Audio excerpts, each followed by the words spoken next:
The white smile that you see here is possibly sponsored by Ethan Nwaneri and Lewis Skelly. Yes, Man City have just been humbled by Arsenal.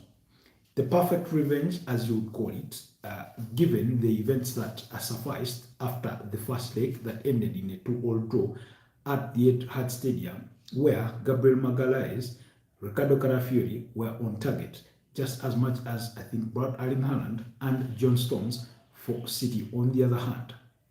In that particular fiasco, at the end of the game, possibly, Erling Haaland asked Miles Lewis Skelly, who the fuck are you? Because he looked at this youngster trying to stand in his face in what appeared to be, an aftermath games, debacle, and he couldn't comprehend it. So clearly, it wasn't going his way. It wasn't going his way. Oh, guys, let me get a microphone. And because I don't want to be too low when doing this broadcast. So possibly nobody had warned me that the microphone was off. So let's get this in place. And then we'll continue.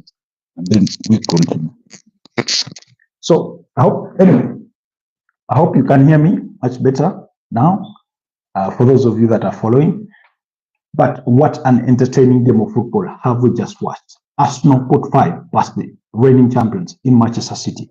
Martin Odegaard opened the scoring there for the Gunners after Arsenal won possession back in the opposition half following a loose ball that was played by Manuel Akanji, and then Kai Havertz wins that ball and then he plays in Martin Odegaard, who puts it beyond the reach of Stefan Ortega in goal to give Arsenal the lead. Now, Arsenal continue to dominate the affairs of the first stanza until late on in the game, around the 38th minute and onwards, towards the end of the first half, Man City were getting themselves back into the game. They were creating chances, they were creating opportunities, but they did not manage to bury them. So it ended 1-0 at halftime. In the second stanza, a man in Erling Haaland, who possibly had not had another touch on the ball since the 4th minute of the game, was at the end of a cross to head home past David Raya. Now, William Saliba will have himself only to blame for letting Erling Haaland score that equalizer. Why? Because the defender decided to stand behind Erling Haaland, well knowing that you're looking at a very towering striker who is capable of getting at the end of any opportunity or cross. Assalamu alaikum, Asali there. Thank you for tuning in. And then of course it was 1-1 apiece. Erling Haaland humbling the Arsenal crowd inside the Emirates Stadium with that stunning header that went beyond the required. And then 1 minute and 45 seconds later, that's 105 seconds, Arsenal go on to restore their lead through, guess who? Thomas Partey. It's not very often that you see Thomas Partey scoring such a brilliant strike, but he was on target this time around. His ball, his strike, deflected by John Stones to go past Stefan Ortega. Now, what happened here is Phil Foden has vision where he thinks that the referee is blinding Thomas Partey well enough for him to play that pass across the midfield or to the other side. I think maybe it was destined for Bernardo Silva or somebody in midfield there. But then Thomas Partey sees that quickly, he intercepts it, and guess what? He had only one thing in mind, to go for goal, and he went for goal. His strike was deflected off the back of John Stones to hit the back of the net. And then all this happened, of course, in the space of 8 minutes between the Thomas Partey goal and the Miles Lewis Skelly. Like I was telling you earlier, so Miles Lewis Skelly, Declan Rice, before Declan Rice providing that assist for Miles Lewis Skelly to go on to score, I think I'd been in protest of Martin Odegaard for the opportunity he got in first of goal and failed to take the shot. He decided to play that pass down the channel, I think towards Leandro Trossard or something. So clearly, I was seemingly unimpressed by his action because oftentimes you look at Martin Odegaard and you think, have a go at it from that position. You have the capability to go for it, and he doesn't. You get. Do let me know if you disagree with that particular opinion or view. So, anyways, Miles Lewis Skelly, Declan Rice provides the assist. He dribbles past one of the Man City defenders and slots that ball to the far corner. Of course, Stefan Ortega gets a touch on it, but it's not enough to save it. And it's 3-1 in a space of 8 minutes. Two goals for the Gunners in a space of 8 minutes, and it's 3-1. Possibly the tie is done and dusted. As far as my prediction score, I predicted that Arsenal would win it 2-1. To my surprise, they decided to make it fun. Now, of course, going into half time, we had all lambasted Kai Havertz for the sitter he missed in the first half. Again, Arsenal winning the ball quickly back in the opposition half with the goal to his mercy, literally. Just Stefan Ortega and one defender in there, and he fires that wide of the mark. So he misses that golden opportunity and fails to score, which would have sort of extended Arsenal's lead to 2-0 at the time. Well, this time around, he did deliver. He did deliver. He scored Arsenal's 4. He did score Arsenal's 4 to complete that brilliant performance for himself on the day. So he scores and it's fireworks in the stadium. Then guess what?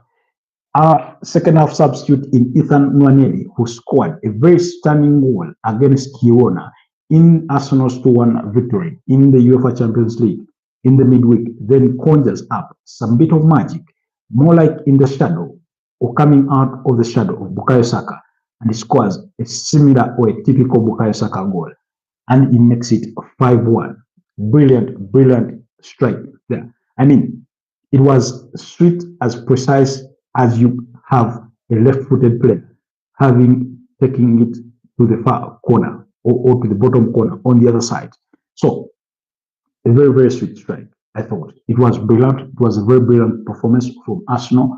While I thought they would win, I did not expect Man City to look this bad or Arsenal to look that good, whichever way you decide to look at it.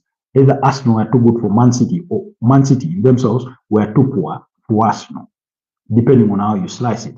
I do think conclusively that yes, Man City were poor, but Arsenal were just good. They were clinical on the day. And then with the scoreline of 5-1, when most Arsenal fans are out there possibly clamoring for the club to sign a striker, you get the feeling that these are the kinds of results that give Mikel Arteta perhaps the justification that maybe it's not as urgent as it is. But then, when we go back to that Kai Havertz moment, when he misses that chance in the first half, that is the reason Arsenal need a striker.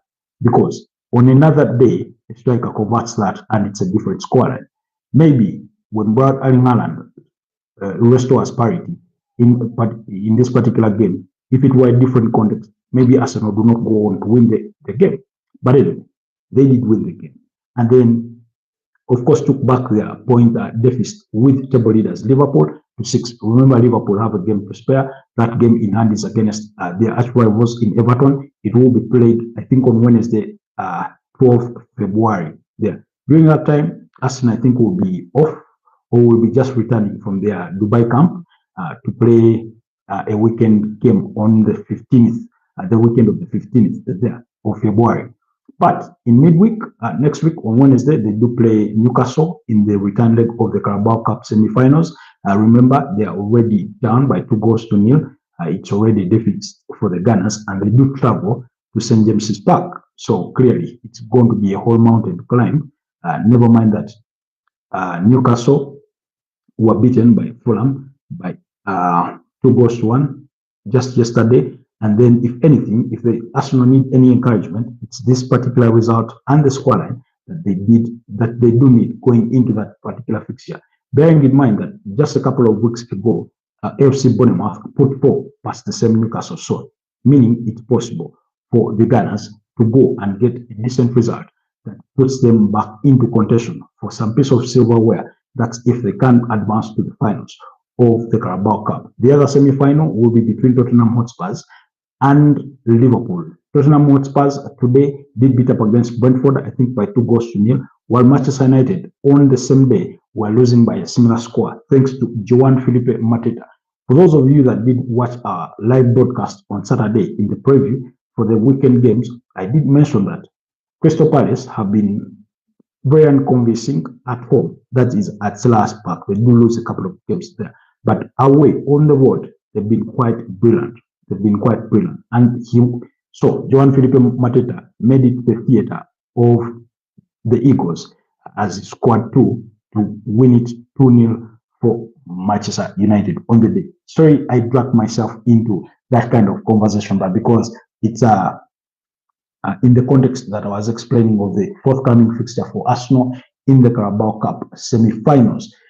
Then, again, let's return to this Arsenal game and we'll give you the context more about that. My, player ratings. I did think that yes, although he didn't keep a clean sheet, David Raya was quite sensational on the day. He made the saves whenever he was called upon to make the saves. I thought he was quite brilliant. Urian Timber, very decent. So I'll give David Raya a 7 out of 10. Urian Timber hardly pressed a foot wrong, but the yellow card that he conceded for that tackle, I think, on Phil Foden, again, I thought it was a decent performance overall. I'll give him an 8 out of 10.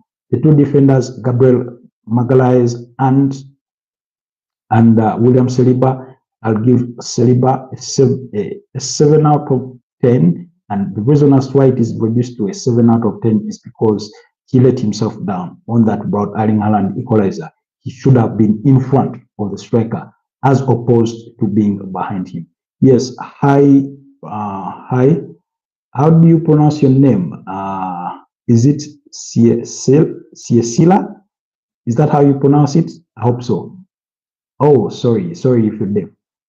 Apologies. But thanks for tuning into this live broadcast anyway, from wherever it is that you're catching it from.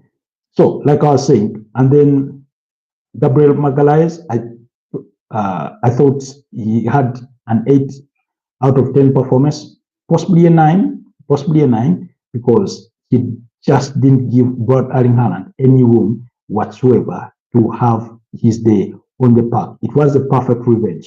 I mean, they had a skirmish in the first half there, but that notwithstanding, it was a very decent performance. Very decent performance from Gabriel Magalhaes.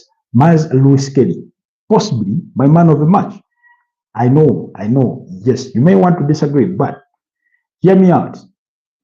For an 18-year-old playing at left back, who we know naturally is a midfielder, and then go on to score against Manchester City and do a Erling Haaland celebration on your home turf as a reminder for Erling Haaland for his unkind words at the Etihad when he asked, "Who the fuck are you?" That is just the perfect response. That is the perfect revenge. He couldn't have had it any better. He goes on to score and he does the Erling Haaland celebration. All Arsenal players gather around him to celebrate with him, and it was just sweet. I'm sure Erling Haaland will stay off his phone just not to see that picture when he does that celebration. Remember, Haaland asked Mikel Arteta and his players to stay humble after that 2-2 draw at the Emirates Stadium. Well, they humbled him today. Miles Lewis Skelly humbled him with that goal and the celebration as the perfect revenge for his unkind statement for an 18-year-old at the time. So it was a 9 out of 10 performance for me, for Miles Lewis Skelly, who was my man of the match. Thomas Partey in that midfield, I thought he was quite brilliant on the day, so I'll give him an 8 out of 10. Declan Rice, when his feet off, I'll give him an 8 out of 10. Martin Odegaard opened the scoring for the Gunners. The moments I thought he could have taken a shot to get himself another goal, but he did not take that. But nonetheless, I'll give him an 8 out of 10 performance. I thought he was brilliant. And then Leandro Trossard, yes, I thought he gave Matthias Nunes a bit of trouble down that flank. Although he didn't deliver today many good number of crosses, but I thought he was very involved in the game. He did so many things right. Never mind that he didn't score. So I'll give him a 7 out of 10. And then Gabriel Martinelli, I think he did contribute to that. He had a shot saved by Stefan Ortega, Declan Rice providing that what would have been the assist.